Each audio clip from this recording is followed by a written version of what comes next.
నమస్తే అందరికీ.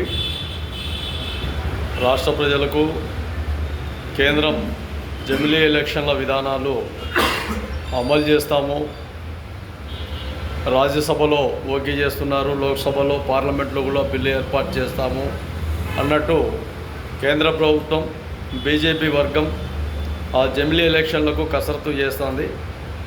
జమిలీ ఎలక్షన్లు వస్తే 29 రాష్ట్రాలలో 23 రాష్ట్రాలు, దాదాపు 6 కేంద్రపాలిత రాష్ట్రాలు ఉన్నప్పుడు ఈ రాష్ట్ర అభిప్రాయాలు తీసుకోకుండా సీఎంలు కానీ లేదంటే తదితర ప్రాంతీయ పార్టీల అభిప్రాయాలు తీసుకోకుండా జమిలీ ఎలక్షన్ల విధి విధానంలో కేంద్ర ప్రభుత్వం తీసుకునే నిర్ణయాలు పూర్తిగా అది కరెక్ట్ కాదు.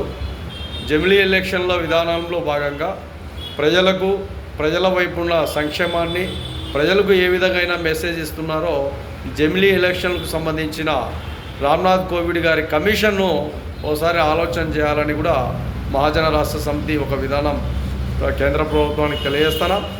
చాలాసార్లు మాటికి జమిలీ అన్న విధానాల్లో 1952, 56, 57 ఆ మధ్యలో, తర్వాత 1967 తదితర ప్రాంతాలలో జమిలీ ఎలక్షన్లు జరిగినట్టు తెలియజేస్తున్నారు. కానీ వేరే దేశాలలో కూడా జమిలీ ఎలక్షన్ ఉన్నాయి. ఆ విధానంలో కూడా భారతదేశం జమిలీ ఎలక్షన్లు పోతే చాలా వరకు కట్టుదిట్టమైన విధానాలు ఉంటాయన్న ఆలోచన కేంద్ర ప్రభుత్వం చేస్తుంది. కానీ చివరికి జమిలీ ఎలక్షన్లు వస్తే కేంద్ర ప్రభుత్వం పూర్తిగా నియంత్రణ పాలన ఉంటుంది తప్ప ఎక్కడ కూడా స్వేచ్ఛాయుత ఉండదు. వేరే రాష్ట్రాలకు స్వేచ్ఛాయుత ఇవ్వరు.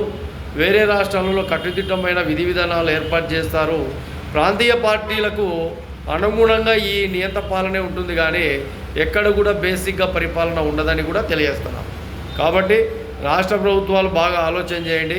ఇందులో రాష్ట్ర ప్రభుత్వంలో ఉండే విధానాల్లో చంద్రబాబు నాయుడు గారు జమిలీ ఎలక్షన్లకు పచ్చజెండా ఊపుతున్నాడు, కానీ ఇది కరెక్ట్ కాదని కూడా తెలియజేస్తున్నాం.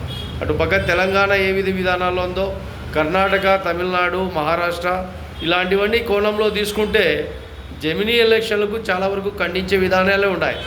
అదేవిధంగా ఇండియా కూటమి తీసుకున్నా, అదేవిధంగా బీజేపీ విధి విధానాలు తీసుకున్నా పూర్తిగా నియంత్రణ పాలనలతోనే జమిలీ ఎలక్షన్లు కొనసాగించాలన్న ఆలోచన ఉంది. జమిలీ ఎలక్షన్లు వస్తే చాలా వరకు పౌరులకు ఇబ్బంది జరుగుతుంది. అక్కడ ఉండే దేశం, వేరే రాష్ట్రాలు, వేరే దేశాల నుంచి వచ్చిన వ్యక్తులకు కూడా చాలా వరకు ఇబ్బందులు గురయ్యే ప్రమాదం కూడా ఉందని కూడా మహాజన రాష్ట్ర సమితి పూర్తిగా తెలియజేస్తున్నాం. కాబట్టి రాష్ట్రాల్లో ఉండే ప్రాంతీయ నాయకత్వాలు జమిలీ ఎలక్షన్లకు పూర్తిగా వ్యతిరేకించే విధంగా కూడా ప్రణాళికలు సిద్ధం చేసుకోవాలని కూడా మరీ మహాజన రాష్ట్ర సమితి తెలియజేస్తాం.